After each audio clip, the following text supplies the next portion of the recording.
when I'm not looking at Xbox's, steps in the gaming industry and PlayStation's and maybe sometimes Nintendo, I really like listening to these individual stories from developers out here who have to face different layers of adversity. In some cases, their games maybe are successful. They may talk about the success. In some other cases, their games may not necessarily be so. Striking Distance was one of those studios who I think probably deserved a really good shot, but at the end of the day, the market usually decides how they resonate with your product. Another game that came out at the same time was Midnight Suns. That was also another game that faced what I thought were sales challenges in a year where I would say was quite stacked in a sense, but not necessarily extremely phenomenal.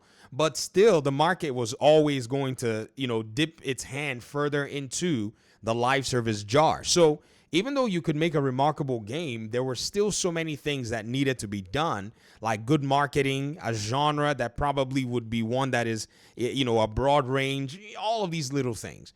But this particular article written here on Tweaktown is actually very interesting. It's Derek Strickland who actually wrote it, and it's titled Glenn Schofield's dev team was audited twice while making Callisto Protocol. Apparently, Striking Distances Studios' Glenn Schofield revealed that Crafton audited his team twice while developing the Callisto Protocol and building his studio. Apparently, the TLDR is that lead of Striking Distance Studios said that this was basically what they had to face, and despite high expenses and audits, Schofield anticipated breaking even aiming for future profitability. I can't even speak today. Apparently, and I'm going to give you the short and sweet, while they were making the game, Glenn had actually told this studio that, guys, be ready. You may not be profitable in this first game. You might see profitability in a sequel. So basically, he was giving them a heads up that, man, this first game is probably going to sell break-even point, and that's as much as we are going to be able to do.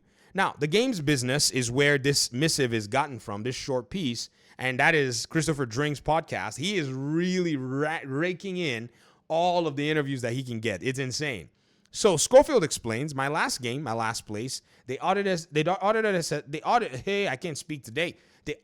us twice because they couldn't believe that we spent over $100 million. And I'm like, we had to start everything new. You had nothing. There was nothing. We started a brand new studio in the US. All of those costs are lumped in that. Then we get going and we're on the PS4 at the time. And then they tell us we got to switch to the PS5. I came back a few weeks later and gave them the cost. They were like, what? You're just going to PS4 to PS5. I'm like, are you kidding me? At no cost? And then we would have to build, and we had to build a publishing company. They didn't have one. They did, but it had only done PUBG. So we built one from scratch. We actually put it in Striking Distance Studios, and that was a major overhead that we had to add. There's all new tech that we had to get, the brand new studio, so all these costs get lumped in there, and there's so much more. He also mentioned, and this is very interesting, that he expected to potentially lose money with the Callisto Protocol, and that the group will be lucky to break even on sales. The dev says that this is something he brought up with Crafton from the get-go, and that he expressed that maybe they'd make money on the second game, not the first. Now, this is one of those places where you know the business and you're trying to pretty much do the best in your capability to make things work. Can you imagine where you're under a name like Crafton and they don't have publishing that can actually do these kinds of mainstream games, and you sign up and say, yeah, let's go ahead and do the work. Man, I would have literally written that thing on a budget list and put in parentheses, outsource this this thing right now. And I would not have even bothered with it, because that publishing thing, they could have taken on the cost and not have it built into your own studio. And I think he would have been able to free himself in terms of going ahead to make the game. But again, hindsight is 2020. One thing about these kinds of things is, in order for you to get certification, you have to submit your game, your game design document, all of your applications to PlayStation, to Xbox, to Steam, to Epic Games, and you have to basically be, in a sense, in their category, because their game was kind of a AAA game. They had to come up basically with their publishing name and all of the above that would be taking the game to go and publish on that platform. With that, they had to have all kinds of other things that needed to be done. Accounting. Some of you need to go ahead and maybe just, register for Valve's, and if you're interested, for Steamworks. This is where Valve actually has developers bring in, apply and then set up their account and all of that stuff where they can launch games. And you're going to see that there is some overhead that comes with it. Now, as to the overhead that's required for a studio like this, it's very interesting. Perhaps I think legal fees and probably accounting and HR are some of the things that would have sucked into some of that dough at this particular pace.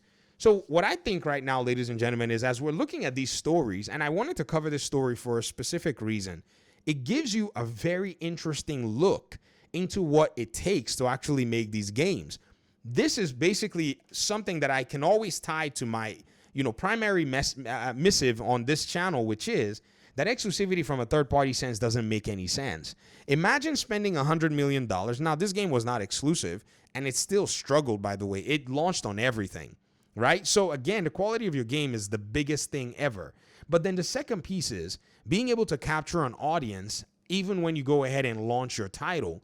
Because if they decide that they want to go ahead and launch the Callisto Protocol or reboot the Callisto Protocol or make a game of some kind, they already know that they have a paying audience that can actually work with them. Or if their audience did not like what they served, they can go back to the drawing board. They can go back to the drawing table. But that's one thing about game development. It's very expensive to go back to the drawing board. It's very expensive to go back to the drawing table, to go back and restructure everything that you've actually made mistakes on.